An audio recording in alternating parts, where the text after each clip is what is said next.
আসসালামু আলাইকুম আরহামতুল্লাহি ওবারাকাতুহু। আলহামদুলিল্লাহ ওসসালাতু ওয়াসসালামু আলা রাসূলিল্লাহ ওয়া বা'দ।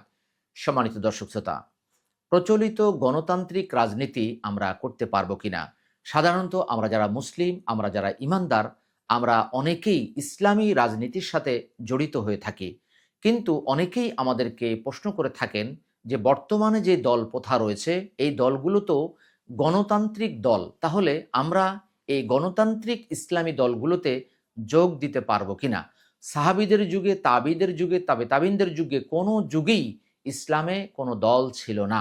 গণতন্ত্র পৃথিবীতে আসার পর মানুষ নানান দলে বিভক্ত হয়েছে এবং ইসলাম মনা যারা কোরআন সুন্নাহকে ফলো করে তারাও ইসলামী দল খুলেছেন। প্রশ্ন হচ্ছে যে আমরা এই ইসলামী দলে যেতে পারবো কিনা তথা গণতান্ত্রিক ইসলামী দলের ভিতরে প্রবেশ করতে পারবো কিনা। বিন বাজ সহ অনেক আলেম এই বিষয়ে ফতোয়া দিয়েছেন যে ইসলামকে প্রতিষ্ঠা করার জন্য, কোরআনকে প্রতিষ্ঠা করার জন্য, যেহেতু কোরআনের আইন, কোরআনের বিধানকে প্রতিষ্ঠা করা আপনার আমার প্রত্যেকটি মুসলমানের জন্য ফরজ। এ কারণে আমরা সাময়িকভাবে গণতান্ত্রিক ইসলামী দলে যেতে পারবো। ৫ নম্বর সূরা ৩ নম্বর আয়াতে আল্লাহ তাআলা সাময়িকভাবে শূকরের গোশত খাওয়াকেও তিনি জায়েজ বলেছেন।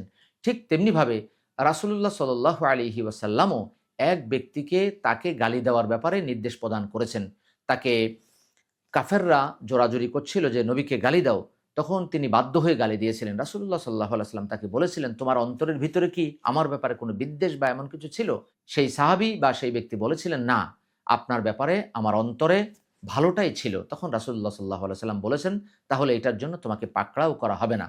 অর্থাৎ আমরা বাধ্য হয়ে যদি কোনো কাজ করি এটার জন্য আল্লাহ তাআলা আপনাকে আমাকে পাকড়াও করবেন না। অতএব আমরা সাময়িকভাবে গণতান্ত্রিক ইসলামী দলগুলোতেও যোগ দিতে পারবো এবং কোরআন প্রতিষ্ঠার কাজে তাদেরকে সর্বাত্মক সাহায্য সহযোগিতা করতে পারবো। আল্লাহ তাআলা আপনাকে আমাকে আমাদের প্রত্যেককেই কোরআন সুন্নাহ বুঝে সে অনুযায়ী আমল করার তৌফিক দান করুক এবং কোরআন সুন্নাহর প্রচার প্রসারে আমরা যেন নিজেদেরকে আত্মনিয়োগ করতে পারি, আল্লাহ তাআলা সে তৌফিকও আপনাকে আমাকে দান করুক।